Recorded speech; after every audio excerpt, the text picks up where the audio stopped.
Good morning and welcome to the Senior Hour, which is sponsored by Santa Clarita Infant Care and Advanced Audiology. I'm Barbara Cochran with my co-host, Dr. Gene Dorio, who is on his way, on your hometown station, AM 1220 KHTS. This is a show for, about, and by seniors, giving information to enhance one's quality of life. And our guests this morning are Arif Halaby of Total Financial Solutions.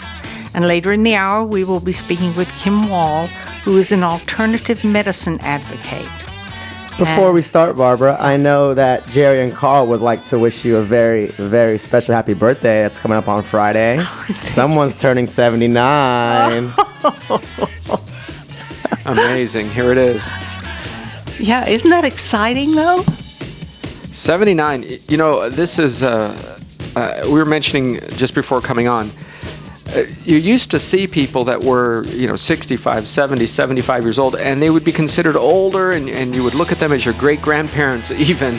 And yet today, the aging process is literally 10, 15 years, maybe even more on the other side of things. So yes, pretty incredible.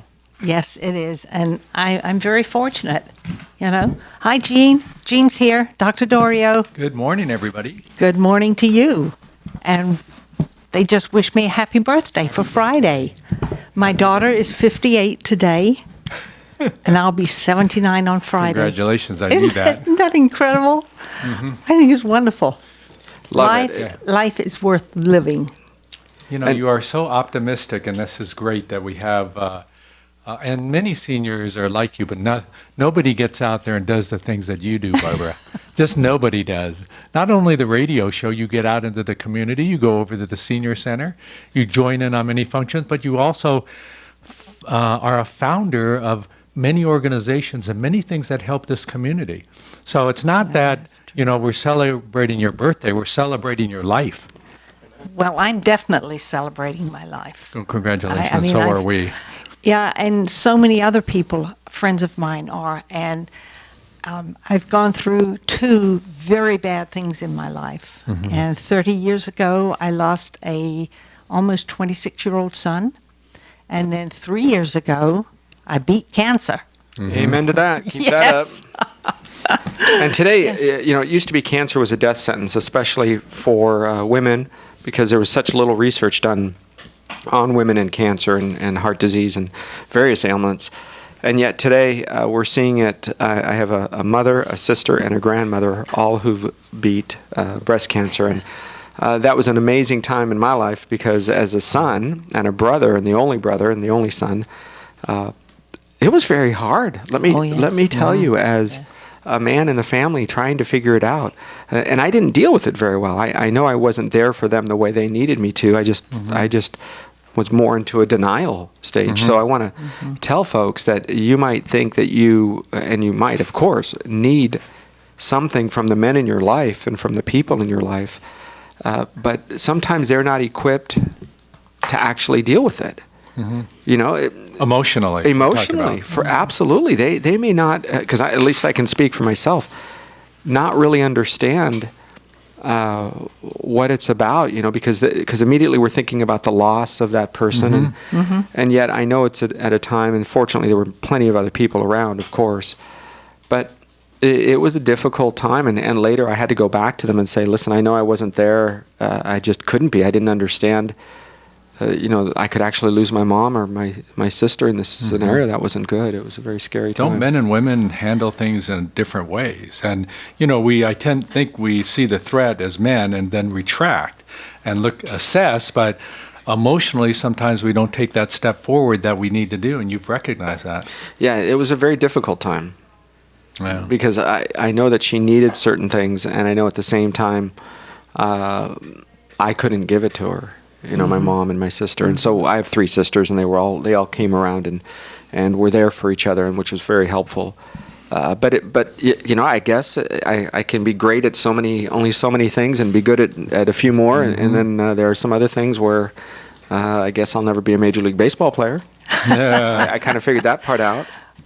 But what you did from those points on made up for not giving it your all at the time, especially if you were especially if you were not emotionally able to. And I think that's what happens. Physically, you could have been there. Of course. But emotionally, that's what stopped you. There's just literally, of course, perspective becomes a little clearer the further you're away from something. But, it was literally almost like a denial and a shutdown. Mm-hmm. Like, I just came, I had my third chemo treatment today. Really good. So what are we going to have for dinner this weekend? What are we going to... It was as if, we were talking about the weather. So I don't know. I'm glad that I recognize that because, they all survived. Everything is good. I can say sorry, because sometimes people don't get that. They can explain or apologize or certainly ask for forgiveness if there's a moment of mistake or ignorance or whatever it might be. And so I'm grateful for that opportunity. Well, it was interesting because when I went through it, I didn't dare get behind the wheel of a car because of being physically not up to it. If I had to slam on my brakes all of a sudden, I don't think I could have done it from an energy level. But I had girlfriends and my kids and my husband. Every single chemotherapy I had, they drove me there and stayed there with me. And it's so wonderful to have friends like that, that kind of support. But how about, Barb, how about adapting? How about in your mind, mentally, getting yourself through it? How did you, in both of these instances, change and do things that allowed you to survive? Well, when I lost my son, that was really a blow. But how long was he ill? Did you have time to kind of go? I don't know if time is the right word, but was there like a notice of this is bad it was interesting because he was a professional motorcycle racer. He was the first American to race that Paris-Dakar race. Sure. Mm-hmm. And from the Eiffel Tower down through the middle of Africa and over to Dakar, 8,700 miles. Oh, God, he was the first American, and he came in 7th. And he came home, that was probably January the 1st. And he came home and entered another race, the Spanish Baja, which is I think it's 1,000 miles. And he was hurt during that time and had to go in, and he did something to his shoulder, which did something that he lost blood. And I wasn't there, so I couldn't do anything about it. Yeah. But the doctors felt that was tainted blood, and that's what gave him AIDS. Wow. Mm-hmm.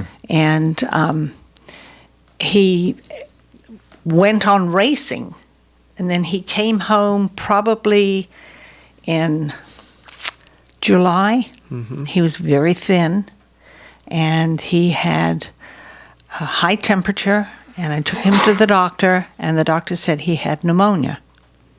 Well, the doctors then didn't really know anything. This is mid-'80s. This was nothing. The AIDS virus. Nobody knew anything about it. Mm-hmm. And so they gave him a bunch of antibiotics, and he went on to race a couple more races, which he didn't do that well in. But he was determined because nobody knew what was wrong. Sure. Mm-hmm. Nobody. I mean, they didn't know anything about AIDS. How long until he passed after that? And it was his health deteriorated very rapidly, and it was October the 6th, 1985. Well, going through cancer, going through the loss of a child, I know you've gone through some very difficult. It's not supposed to be that way. Parents are not supposed to bury their children. No, they're not. And I thought, if he can leave this earth in 25 years after doing. He did more in his short life than most people do in a lifetime. I mean, he was a go-getter. No matter what he did, he always went over the edge. That's what made him a good motorcycle racer. Yeah, those guys have to have a level of guts and courage that surpass the normal person. And he was like that. And I thought, if he can be taken away from me, then I need to change my ways of thinking. And I think that one incident in my life helped me live a better life. Wow. And think more positively. Mm-hmm. you know, and it's worked for me. Absolutely worked. Well, Russ was know. there for you during the cancer treatment. Oh, yes. That's exciting to have a spouse that's amazing, and He couldn't do it he couldn't take me many times because he doesn't have the stomach for that type of thing. Okay. You know, he does not like hospitals or anything like that. And but he and my kids came down, and I had all kinds of girlfriends who took me to the therapy sessions because they were normally 5 hours long, at least 5 hours that you're sitting in there with this stuff dripping in your arm. Oh, wow. Well, I had it in my chest because Yes. I had one of those Portacath. things. Yeah. Because the doctor said, no, it would tear up your arms. You wouldn't be able to do it. But I was very fortunate to have so many friends. Well, And 79 years ago this week, some pretty exciting things happened. A couple of parents decided to have a baby girl in the middle of Great Britain. Where were you born? No, I was born in Great Britain. You yes, were? Yes. What part? In the middle of London. London, that's St. what I Anne's, thought. St. Anne's Hospital in the middle of London. Yeah, and I came through the war. I remember the war vividly Wow. because I was 10 and a half when I came here. And the bombing of London was Yes. pretty dramatic for anybody. Yes, it was. And in fact, I'm writing my autobiography. And I can remember back, I think as far back as maybe 3 or 4 years old. And Wow. so but the more I write my bio, the more things I think about. Yes. And a lot of it happened in those 10 years before I came here to the United States. I think encouraging people to write down parts of their life. Today you can do video interviews. You can have one of your grandchildren for a class at school do an interview about who you are and what you did. I think those are very important things. My dad went through some things in his life. He was 17 in Lebanon, went from there. His dad was a cab driver. And so he would fill in, because that's what you 17. did. Yeah, left Lebanon, went to West Africa Oh, my. for 12 years. Started in the grocery business. Well, finished high school there. Started in the grocery business, and then in the diamond business. And then he bought some buildings, etc. And then had to leave. They change governments often, and Right. not often through the ballot box. So he guessed X, and it turned out to be Y. So he decided to head north. Went to another African country. Picked up the trade of welding. Came to America. And met my mom 4.5 weeks later from hello to I do, and they just celebrated 51 years of marriage. Oh, a couple wow. of weeks Isn't that Congratulations to them. wonderful? and I That share that was with wonderful. you because we are learning parts of that. And the only way we do is with some breakfast. I meet with my dad once in a while for lunch or for breakfast. And, I'll ask him stories, and I keep a little running tally. And those kinds of stories, folks, are things that you need to share with your children and grandchildren. Now, you might think nobody cares, or it wasn't a big deal, or that's just what everybody did. Look, you might think so, but the challenges that young people face today are going to be different. But the core strength of standing up for what you believe in. Maybe you were part of the civil rights marches. Maybe you stood up when everybody else sat down. Maybe you were somebody who thought that certain things were right and others were wrong, and maybe nobody else did. Well, those kinds of lessons are going to be needed for today's young people because most of them are not going to go through that moral, ethical dilemmas. That's very true. I think Very they're true. going to be told what to believe in because whether it's talk radio or whether it is television or the books, we're all hearing the same things that we want to hear. There's no reason in the world that we can both look at the exact same set of facts, if you will, and come up with completely different conclusions unless we're regularly being fed information from, those dialect, I don't know. I call it the media, but because Yeah. you get different voices, and then some people believe in certain directions, unfortunately. But going back to the seniors, I just don't think our seniors really want to say what they've done in the past. And with my mom and my dad, neither one told us what they did. And I get the opportunity still with my mom being around to every other week when I pick her up to bring her up here, I get to talk with her, and she can't hear well.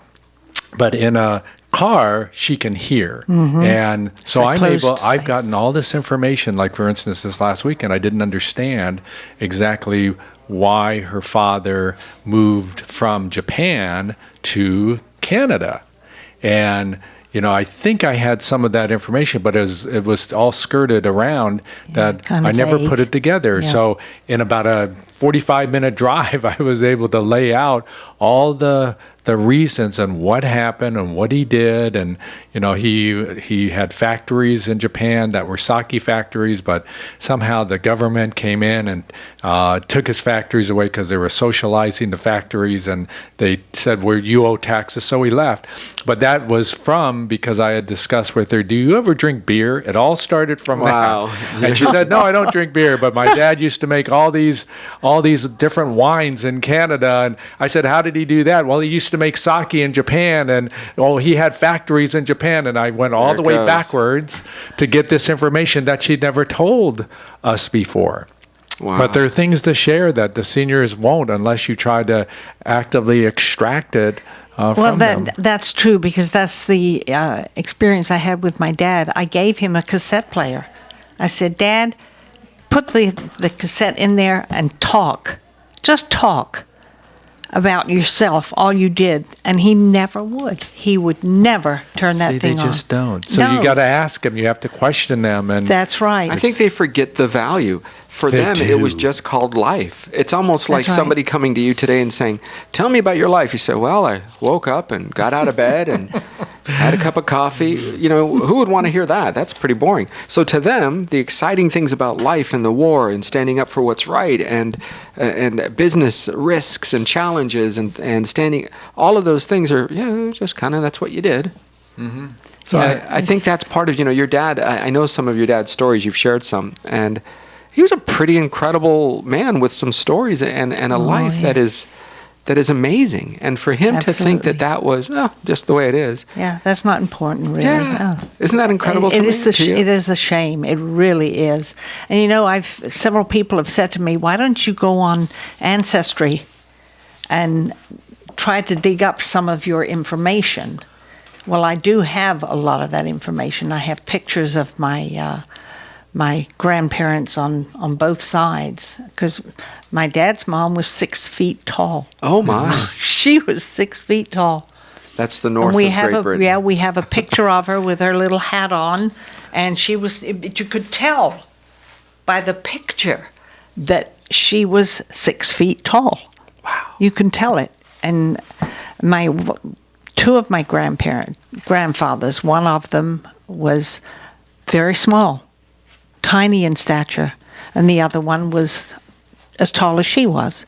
Mm-hmm. And it's very interesting. I can remember both grandfathers. Wow! But not very much. It's very vague, Mm-hmm. But the grandfather on my mother's side, I remember extremely well. There's a lot of history that is or may just seem irrelevant today. But in the future, it may be very relevant. Mm-hmm. Whether it's medical stuff, of course, we're talking about that when it comes to relevancy. But even beyond that, standing up for a particular industry. I'll give you a good example with my father being in the grocery business early on, welding and grocery and then welding. And then he came to the United States. Well, then he ended up working in the travel industry. Isn't that interesting? But he said, the one thing that I really liked about about managing grocery stores and not about welding was the people. Mm-hmm. So the rest of his career and his life was all about people. Working with people. Yeah, and he said, sitting in an office and looking at a computer or welding all day long and was fun, it was nice. But he was a meat cutter, he owned a produce delivery company, and all of that seemed to center around people. That's right, that's very true. And you can see that today in the kind of person he is. Isn't that interesting? Yeah. Wow. But it's great to share all this information from our backgrounds and, hope that, it's written down somewhere, but, in our minds and our hearts we have it. So hopefully we transmit that to our kids and our grandkids. And this is what your grandfather did. This is what your great-grandfather did. And, this is how they live life. And I think getting that information helps support their efforts in the direction they eventually want to go. I would think so. I think that's a good part to the story. Yeah, my grandfather on my mother's side worked in coal mines. Mm-hmm. and he had bad coughs and Long what have week. you, and he had to quit working.